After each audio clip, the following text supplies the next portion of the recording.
animals, what do you think of? Birds, butterflies, or bees might first come to mind. But what about spiders?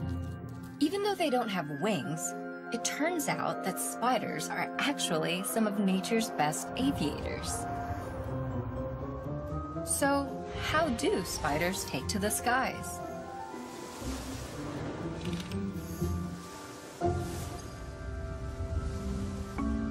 Lightning storms are one of nature's most powerful displays of Earth's electricity. But even under normal weather conditions, electricity is all around us.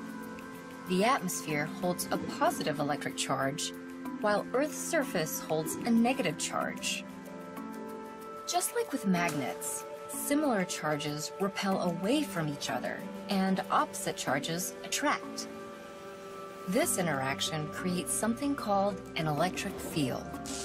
The force of this electric field is what allows for some spiders to defy gravity in a remarkable behavior called ballooning. It typically begins at high, pointy areas where the Earth's electric field is the strongest. First, a spider drops an anchor silk to secure itself. Then, it raises its two front legs in the air and uses special fine hairs to sense wind and electrical conditions. Sort of like a built-in weather station.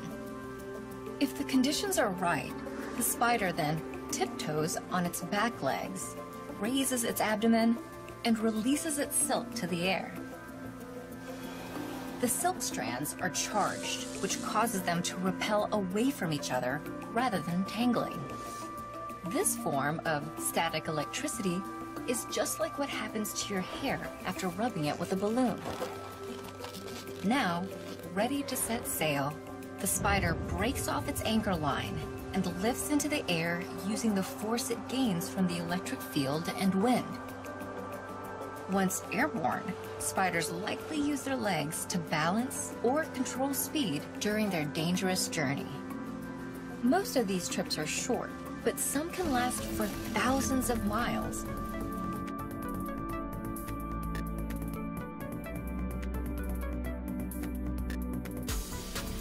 Sometimes scientists assume that, like kites, ballooning spiders can fly because their silken threads generate enough lift to ride currents of air. But according to a study published in Current Biology this week by researchers at the University of Bristol in the UK, they don't actually need a breeze at all. It turns out spiders can fly using the electricity in our atmosphere.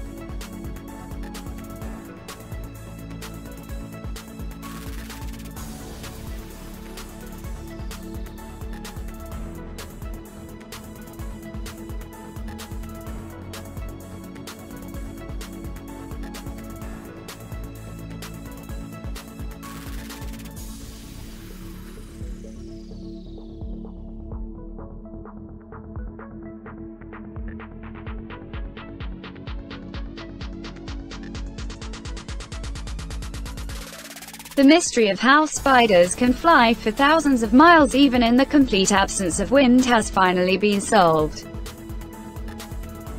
Sometimes, when it rains or when they feel the urge to migrate, spiders get out their little silk knapsacks and balloon away. This ballooning behavior is well understood by spider scientists, but researchers have recently discovered that electric fields can not only trigger the behavior, but also provide lift. The latest research shows arachnids can make use of electrostatic charges in the atmosphere to power their journeys. This force, known as the E-field, can be detected by many insects and is used by honeybees to communicate with a hive. They travel via the atmospheric potential gradient, an electric circuit between Earth and the ionosphere, the part of Earth's upper atmosphere that's ionized by solar radiation. Sensory hairs called trichobothria found on the surface of the spider's exoskeletons move in response to electric fields. This suggested spiders can feel the charge in the air using the same sensory hairs used to detect a breeze. Many spiders balloon using multiple strands of silk that splay out in a fan-like shape, which suggests that there must be a repelling electrostatic force involved.